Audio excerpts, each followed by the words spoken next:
Who are the people behind this faction, and what message are they trying to send? To help answer that, I'm joined by Kamran Bokhari. He's a fellow in the program on extremism at George Washington University.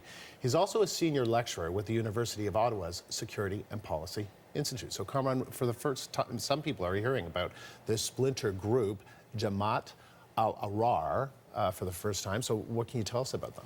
It's not surprising because the group emerged as a distinct entity in the fall of 2014 when the wider Taliban coalition called the TTP, or the Tehreek-e-Taliban Pakistan, which translates as the Taliban movement of Pakistan, they splintered. And so this particular group seems to have more staying power and has been engaged in several attacks. This is not their first attack on a Christian target, or at least they tried to kill many Christians, but many Muslims got killed as well, according to the reports.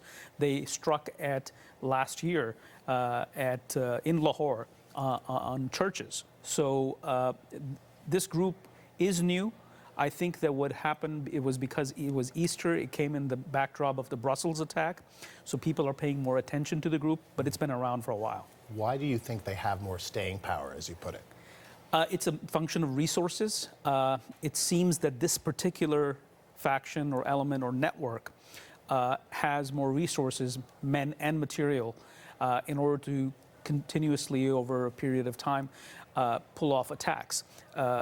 Keep in mind that the attacks are no longer as frequent as they used to be a few years ago. It's because of the offensive against them from the government, but they still are there. And the purpose of these attacks, I mean, this is a low-cost attack from the point of view of the group. It was one individual with 15 to 20 kg of TNT in a suicide vest, but the carnage was substantially high.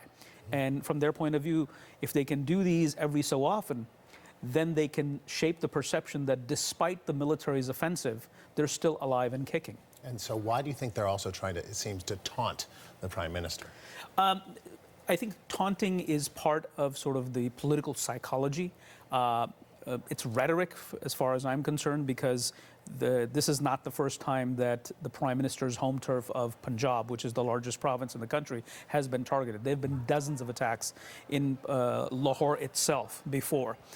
So it's rhetoric, but it's also designed to tell the Prime Minister to put pressure on him to back off in terms of the counterinsurgency offensive that his government has escalated, and with some success, right? With some success, and not only that, it seems like this government has just begun to take sort of baby steps in terms of actually going after extremism, which is the precursor to terrorism, in terms of the Women's Protection Bill, in terms of the Prime Minister openly saying that he is going to make a liberal Pakistan.